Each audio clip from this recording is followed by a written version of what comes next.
នៅរសៀលថ្ងៃទី9ខែធ្នូឆ្នាំ2025បានបញ្ជាក់ថាខ្លួនបានដាក់ពង្រាយយន្តហោះចម្បាំង Gripen ផលិតនៅប្រទេសស៊ុយអែតដើម្បីជួយយន្តហោះចម្បាំង F-16 និងយន្តហោះទម្លាក់គ្រាប់បែក AT-6 របស់អាមេរិកនៅក្នុងការវាយប្រហារកម្ពុជាតាមផ្លូវអាកាសសេចក្តីប្រកាសនេះដែលចេញផ្សាយដោយកាសែតថៃខៅសូតបានឲ្យដឹងថាយន្តហោះ Gripen ដែលថៃបញ្ចេញនេះនឹងផ្ដោតទៅលើការទម្លាក់គ្រាប់បែកកំទេចមូលដ្ឋានយោធានិងឃ្លាំងសព្វាវុធរបស់កម្ពុជា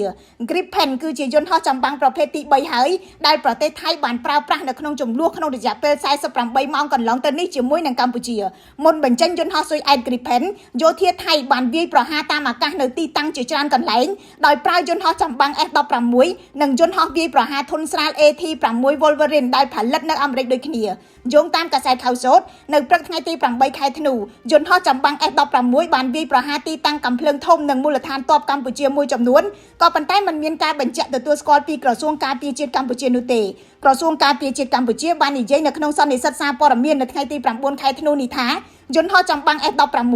បានទម្លាក់គ្រាប់បែកនៅតំបន់ជនស៊ីវិលរស់នៅទាំងក្នុងព្រំដែនខេត្តឧត្តរមានជ័យនិងព្រំដែនខេត្តបន្ទាយមានជ័យយន្តហោះ AT-6 វិញបានទម្លាក់គ្រាប់បែកនិងបាញ់កាំភ្លើងយន្ត 12.7 មីលីម៉ែត្រចូលទៅក្នុងភូមិសាស្ត្រប្រយុទ្ធជាច្រើននៅខេត្តឧត្តរមានជ័យនិងព្រះវិហារនេះបើយោងទៅតាមក្រសួងការពារជាតិកម្ពុជាក្រៅពីនោះយោធាថៃក៏បានបាញ់ផ្សែងពុលនៅប្រាសាទតាក្របីនិងតំបន់ជាច្រើនផ្សេងទៀតផងដែរគួរបញ្ជាក់ថាការផ្ទុះអាវុធនៅខែកក្កដាឆ្នាំ